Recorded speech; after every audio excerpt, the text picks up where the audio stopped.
Praise lord. దేవునికి స్తోత్రం. ఈరోజు అనుదిన వాక్యాన్ని మనం చదువుకుందాం. పరిశుద్ధ గ్రంథం నుండి ప్రసంగి గ్రంథం 5వ అధ్యాయం 1వ వచనం. నీవు దేవుని మందిరమునకు పోవునప్పుడు నీ ప్రవర్తన జాగ్రత్తగా చూచుకొనుము.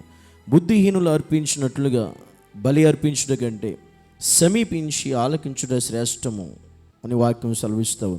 ఈరోజు దేవుడు మనతో నీవు దేవుని మందిరానికి పోయినప్పుడు నీ ప్రవర్తన జాగ్రత్తగా చూసుకో అని రాయబడింది. ఎందుకంటే ఈరోజు చాలామంది దేవుని మందిరానికి వెళుతున్నా, దేవుని సన్నిధికి వెళ్ళే ప్రతి ఒక్కరు కూడా దేవుని మందిరానికి వెళ్ళినప్పుడే మన ప్రవర్తన సరిగ్గా ఉండట్లేదు. ఎందుకంటే దేవుని మందిరం మనం ఉండేదే కొద్దిసేపు, గడిపేది కొద్ది సమయం. ఆ కొద్ది సమయం కూడా మన ప్రవర్తన సరిగ్గా ఉండట్లేదు. కారణం ఏంటంటే 9 గంటలకి ప్రార్థన అయితే 9:30కు వస్తాం, 10 గంటలకు వచ్చేవాళ్ళు ఉన్నారు, 10:30కు వచ్చేవాళ్ళు ఉన్నారు. వచ్చిందే లేట్ అంటే వచ్చిన తర్వాత మరలా ఫోన్ వచ్చిందని బయటికి వెళ్ళేవాళ్ళు కొంతమంది, మరలా ఫోన్ వచ్చి మళ్ళీ మాట్లాడుకొచ్చిన తర్వాత మళ్ళీ వాటర్కి ఒకసారి బయటికి వెళ్తాం, మళ్ళీ వాష్రూమ్కి ఒకసారి బయటికి వెళ్తాం, మరలా పక్కోళ్ళతో సోది కబుర్లు చెబుతాం.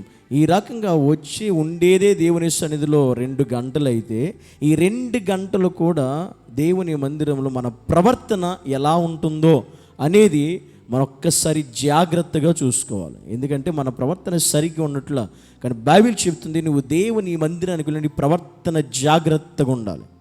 దేవుని సన్నిధిలో దేవుని మందిరంలోకి వెళుతున్న నీవు ఉన్న కొద్ది సమయం అయినా భయము కలిగి ఉండాలి, భక్తి కలిగి దేవుని సన్నిధిలో ఉండాలి. నీ ప్రవర్తన దేవుని మందిరంలో చాలా జాగ్రత్తగా ఉండాలి, అజాగ్రత్తగా ఉండకూడదు, నిర్లక్ష్యంగా ఉండకూడదు.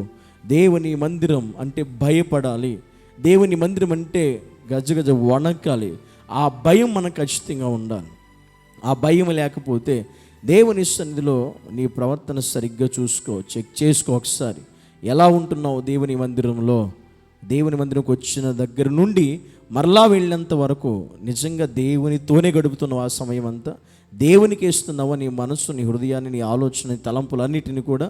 లేదా నీ తలపు దేవుని సన్నిధిలో కూర్చుని వేరే చోట ఆలోచించడం, దేవుని సన్నిధిలో కూర్చుని వేరే తలంపులతో ఉండడం, దేవుని మందిరంలో కూర్చుని వేరే వేరే విషయాల గురించి ఆలోచించడం, ఈ విధంగా ఇదంతా కూడా నీ ప్రవర్తన దేవుని మందిరంలో జాగ్రత్తగా లేదు అని అర్థం. జాగ్రత్తగా ఉంటే అది ఎలా ఉంటుందంటే వచ్చిన దగ్గర నుండి మరలా తిరిగి దేవుని సన్నిధి విడిచిపెట్టి వెళ్ళేంత వరకు కూడా చాలా జాగ్రత్తగా నీ ప్రవర్తన చూసుకుంటావు, జాగ్రత్తగా కాపాడుకుంటావు. అది లేని వాళ్ళు, జాగ్రత్త లేని వాళ్ళు దేవుని సన్నిధిలో వాస్తవంగా బరితె గీస్తారు అన్నట్టుగా ఉంటారు చాలామంది కూడా. అంటే భయము లేకుండా దేవుని సన్నిధిలో ప్రవర్తించడం, పక్క వాళ్ళతో మాట్లాడటం, సోది కబుర్లు చెప్పడం, సెల్ ఫోన్ చూసుకోవడం, మందిరంలో కూర్చుని వెనకాల నుండి వాక్యం వినడం మానేసి, ఆరాధనలో ఏకీవించడం మానేసి సెల్ ఫోన్ చూసుకుంటా, సెల్ ఫోన్లో ఆడుకుంటా, గేమ్స్ ఆడుకుంటా, సెల్ ఫోన్లో మెసేజ్ చాట్ చేసుకుంటా, ఈ రకంగా నీ ప్రవర్తన ఎంత నీచంగా ఉందో చూస్తుంటే సేవకుడికే చీ అనిపిస్తుంది. ఇక దేవుడికి ఏమనిపిస్తుంది నీ ప్రవర్తన చూసినప్పుడు? దేవుని మందిరంలో సేవకుడిని చూసి చిరాకు అనిపిస్తుంటే ఇంకా దేవుడికి ఏమనిపిస్తుంది? మందిరంలో నీ ప్రవర్తన చూసి, నీ యొక్క తీరు చూసి. చాలామంది ఈరోజు మందిరంలో అలాగే ఉన్నారు. వచ్చిన 2 గంటలు కూడా గంట నువ్వే తినేస్తున్నావే, ఆ గంట టైం నీ పరిస్థితులకే అయిపోతుంది. ఇంకా నువ్వు దేవుని మందిరానికి వచ్చి ఏం ప్రయోజనం?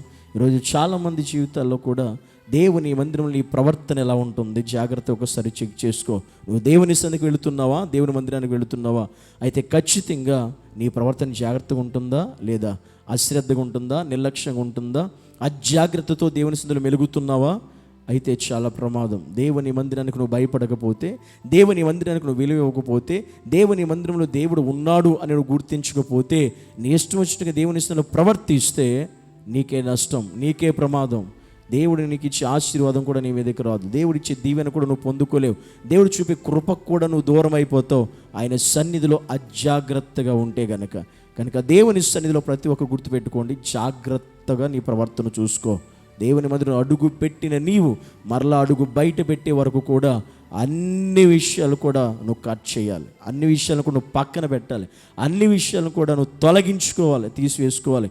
ఎందుకంటే ఇది జీవము కలిగిన సర్వశక్తి మంతుడైన దేవునితో గడిపే సమయం కనుక ఆయన కంటే ఎక్కువ ఏది నీకు కాకూడదు.